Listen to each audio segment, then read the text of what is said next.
Were you here for the Ben Shapiro, Cenk Uygur debate? Yes. What did you think?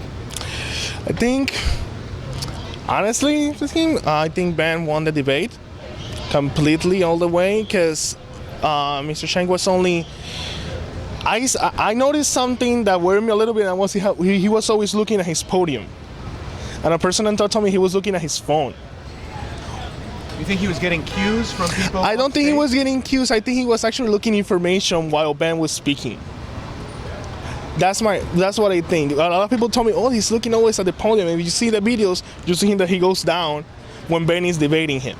But you think he was looking on his own mind, or that he was getting help from off stage? Might have been help. Might have been maybe he had a script that he made for himself. Like, let me try, and this guy is getting out of the script. But didn't you start off on Ben's side? Yes. So either way, I tend to be a little problematic because I usually, if I agree with something from the opposition side, I will say, hey, I agree. But most of the things I didn't agree with Cenk. Have you been to this conference? No, it's the first time. But I mean, have you been around to yesterday and today? Yes. How do you see the political divide among the attendees? Is it 50-50? Actually, no. I thought it was going to be a lot of liberal people. And what I noticed was a lot of Trump hats. Well, because you were in you were in conservative sessions, probably. No, this is pretty much, I only went to 2 sessions. I was helping PragerU, pretty much, and the Armenian National Committee, which are actually different sides of the spectrum. And what I noticed was a lot of people with Trump hats around the whole conference. I said, whoa. And then other people were going to say hi to other Trump supporters. Did you go into any liberal panels? I went only to 3 panels, actually, and one was the Republican panel, one was the World War III panel, and one was the Cenk and Ben Shapiro panel. Okay. So you didn't I didn't get a whole, yeah. But what I was able to pass around, I noticed, oh, well, there's maybe 50-50, but maybe. Like, not, it's a little bit, maybe 55 Republicans and pretty much that. Did you feel like you got satisfied by what they had here to show? Yes, yes. Do you feel that the liberals who came also they were really engaging talk. They weren't looking like some people put it, oh, the liberal wasn't fight. They want to engage in fighting. They want to always fight, right? They did or didn't? They didn't. At least with me, I found a lot of people that sat next to me and start talking, and we found a lot of common issues. Like, hey, maybe you're not. Maybe I'm pro-life. I'm pro-choice in this and this and this. They told me, like, okay, I'm pro-choice in case of incest and things like that. And I found people that were a little bit more engaged in on the Zionism issue. They were like, they just stopped. I came with an Israel shirt yesterday. Had the seal of Israel. It said Israel in English and Hebrew. Oh. And it was quoting Isaiah behind me. I don't remember that quote, but it was about Zion. It was what? It was about Zion. Zion. I forgot that the verse, but it was Isaiah. And a lot of people would stop me. Why are you Zionists? Oh, but they see the cross. Oh, but you're Christian. And some people got mad. They didn't know that there's a lot of Christian Zionists. And what do you mean they got mad? Like, what would they say? Like, they were upset that I was Zionist, but I was Christian. It's like, why are you signing with the Jews? You should sign with your own people. I said, what do you mean my own people? I'm Christian. The founder of my religion is a Jew. But no, he's not. He founded a new faith. It's like, okay, say like Luther is not Lutheran. Like that same thinking, that's how I interpret it. Is that you're telling me that Martin Luther founded evangelicalism, but he didn't?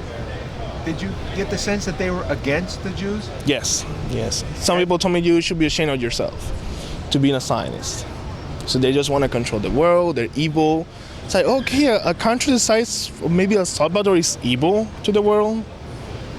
I will be more worried about my nation as a whole. Were they on the left or the right, by the way? We were actually both sides. I saw people that were pro-Trump supporters that stopped me and got mad at me. Oh, you are conservative. Yes. And also liberal Christians. Yes. No, there were also people that were atheists and agnostic too. And that they told me that, oh, I'm agnostic. I don't side. Yeah. And I was like, hey, you said you were against fascism, but you are against the Jews. Okay, make your mind. Is this a sentiment that you've noticed as a thread in other places aside from just here? Yes, because for example, I attend 2 times the conference Christians United for Israel, led by Pastor John Hagee in Washington, D.C., 2 years in a row. and I came with pro-Israel shirts, some people will stop me like, oh, you're supporting Israel, or you're Israeli. Most of the people that told me I'm Israeli, they were actually in favor of Israel. Yesterday. So, oh, you're Israeli? No, no. Oh, but you have the shirt, what you got? And they were really happy for the shirt. I got other people that will put me in pictures like, hey, let me take a picture with you. And then this guy that he had a Palestinian scarf. He had a scarf around here. Yeah. He had from the mountain to the sea, I think it was. From the river to the sea, thank you. Yeah. I know what that means. What did he say? What does he that just wanted to take a picture with me. What does that mean? He's looking for just a Palestinian state of Palestinian people only. No Jews at all. From the Jordan River to the Mediterranean Yes. Sea, that it would be Palestinian only. all Palestinian. Yes. All Muslim. Yes. No Jewish. No Jewish and no Christian. The destruction of the Jewish state. Yes. And Christian rights would not exist, just like they don't exist in other countries. Just like it don't exist just next to the border in Jordan or in Syria. Or maybe even in Egypt where they're oppressed. Right. And speaking of India, some people told me, oh, but they see the cross, they told me, what religion are you? Oh, I'm Anglican and Episcopalian. Oh, your church is in favor of the Palestinian state. Yeah, but I'm not. Period. I say like that. I don't have to go with another bishop, another pastor, another deacon. And even if I am, I will probably get in touch with a canonical person because I won't go all the way in their policy. Did he get hostile towards you? He wanted to take the picture, first of all. I actually got like, wait, what do you want? You have a Palestinian scarf? I want to know what you're going to use the picture for. So I want to put it in my website. What's your website about? Oh, it's pro-Palestinian. No, thank you. Oh, you see, you don't want to... You think he would try to make you look bad? Most likely. I don't think...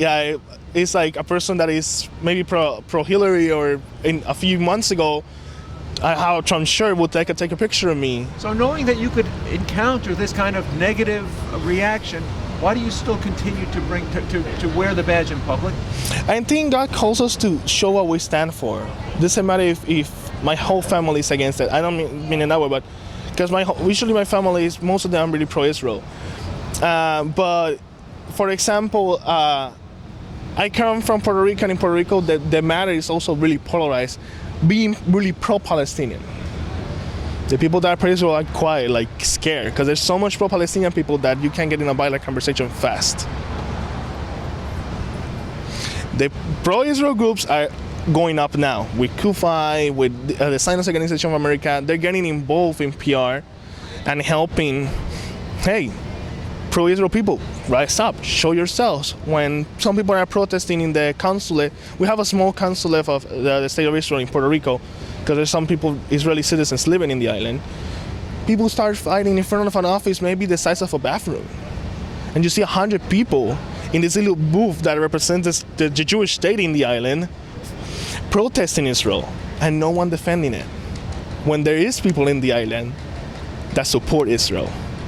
But Israel is scared to death, legitimately. Have you ever met somebody from the Israeli Defense Forces? Have you ever met? Yes, I have a few friends actually. Oh, you have a few friends? Yeah. I met some in the CUFI conference, and I met some here, and I have met some walking or in Facebook actually. And how do you view them when you see? I mean, when you see a gentleman like this? They're brave people, and happy for what they do. I'm working right now with someone that she's gonna go to Israel next year and become an IDF soldier. Is she Jewish? No. Well, I don't think so. I haven't. I think she's Jewish. I think. I'm not sure. I don't want to. But she's not Israeli. No, she's Hispanic. And she wants to enlist. Enlist in the IDF. She told over them, whoa, won't go for it. I think the IDF as an army is the most moral army in the world.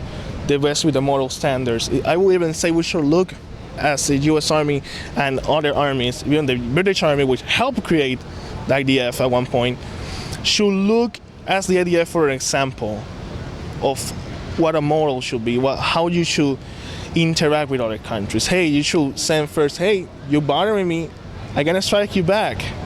Not strike you back and say, it's because you were bothering me, like Israel does. So Israel is the only country in the world that will say, hey, stop bothering me. I don't want to say another word, but stop bothering me, because I will answer to you. I will answer, and I will be hard. Usually countries keep bothering, like let's say Syria until the 1967 war just kept shelling the Golan.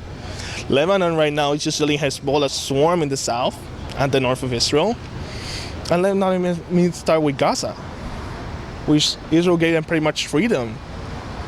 Shner Zalman, would you like to thank him for his support of the IDF and the Israeli people and give him a hug?